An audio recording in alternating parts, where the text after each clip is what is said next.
ஒரு சின்ன உதாரணம் சொல்கிறேன். ஒரு ஊராட்சி மன்ற தலைவர் வந்து அந்த ஜாதி வாரி கணக்கெடுப்பு ஈஸியாக எடுக்கலாம். ஏன்னா ஒரு ஊராட்சியில் அந்த ஊராட்சியில் இருக்கிற தலைவருக்கு தெரியும். இங்கே முதலியார் திணி சமுதாயங்கிறாங்க, இங்கே செட்டியார் இங்கே வன்னியர் விழுகிறாங்க, இங்கே தாழ்த்தப்பட்ட பறையர் குடி விழுகிறாங்க, இங்கே வன்னியர் குடி விழுகிறாங்க. ஊராட்சி மன்ற தலைவர் தெரியும். ஒரு ஊராட்சி மன்ற தலைவருக்கு அந்த அதிகாரம் இருக்குது. இது வந்து அவங்க இது பொய் சொல்லி நம்ம மக்களை வந்து நம்மளை உயர விடாத மதுவை கொடுத்து நம்மை வந்து மழைக்கு நம்ம உயர்ந்துட்டோம்னா அவர்களும் இந்த தமிழகத்தில் ஆட்சி கட்டில் அமர முடியாது. அந்த ஒரு காரணத்துக்காக தான் இந்த சாதி வாரி கணக்கெடுப்பு எடுக்க மாட்டாங்க. அவங்க என்ன கேக்குறாங்கன்னா, இப்ப நீங்க தமிழக அரசை எடுக்க சொல்றீங்க. பாட்டாளி மக்கள் கட்சி கூட்டணியா இருக்கக்கூடியதான் மத்திய அரசு இருக்கு.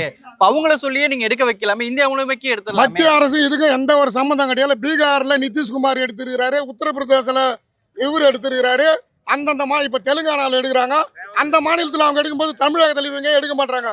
இவங்க கொடுக்குறேன்னு சொல்லி தானே கடந்த 5 ஆண்டுக்கு முன்னாடியே நீங்க 10.5 வாங்கிட்டீங்க, நாங்க உங்களுக்கு 10.20 கொடுத்துருப்போம், 20 கொடுத்துருப்போம்னு சொல்லி தானே பொய் சொல்லி தானே இவங்க வாக்கே வாங்கினாங்க.